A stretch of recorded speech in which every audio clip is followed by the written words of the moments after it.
State governments in Nigeria have a critical role in driving development by taking control of the polity, earning the confidence of the people. The federal arrangement is such that the people belong to the states, and so the states are in direct contact with the people. And the responsibility of governors at this point in time, particularly in Nigeria, is to restore the confidence of the public, of the populace in public administration. When the people have confidence in the public administration, the governors gain legitimacy and they can be able to mobilize both human and natural resources and channel them towards development. In order to earn the confidence of the populace, governors must lay out policies that show inclusion by demonstrating that at all times they are governed by equity, by justice, by fairness, so that people feel included and carried along in the governance process. When that is done, I believe that people will be able to give out their best in terms of support, in terms of productivity towards attaining both state and national goals.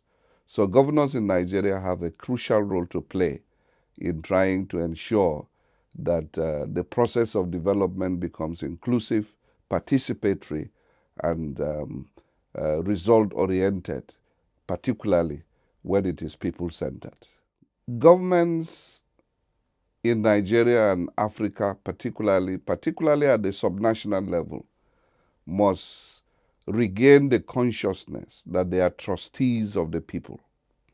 And as trustees of the people, they must know that they have to be deliberate in trying to enter the global space to seek collaboration and cooperation for the benefit of their subnational entities. The initiative to be able to engage with a lot of these international partners would depend, of course, on the needs of each state. For us in Nigeria and in Plateau State particularly, we have taken the initiative to make direct contact with international players, with international collaborators, and hoping that even within the context of the national interest they have in Nigeria, that they can pay a closer attention to Plateau State.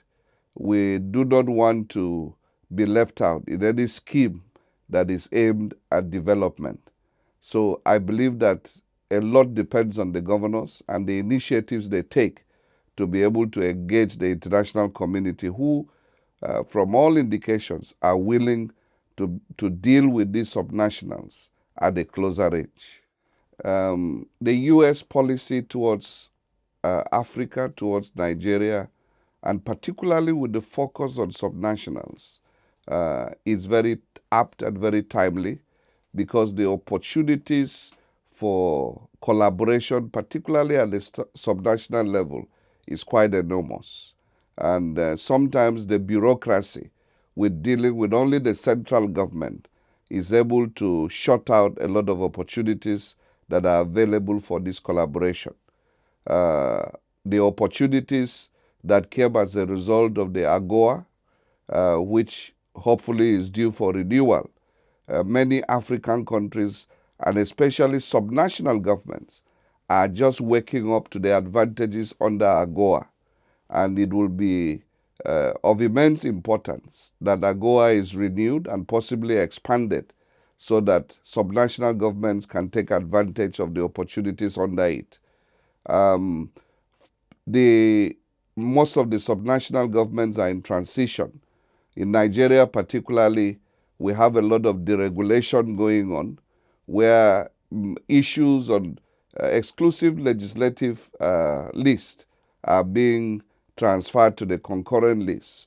One particular example is the energy sector. And the opportunities for investment in the energy sector are enormous. And America can, through the government or through the private sector, be able to lead critical investments in this sector. One thing we must continue to state clearly to American policymakers is that investment in Africa, investment in Nigeria, and particularly at the subnational levels, has a high return on investment, because the future of Africa in terms of its contribution to global development is quite huge. And these are opportunities waiting to be tapped.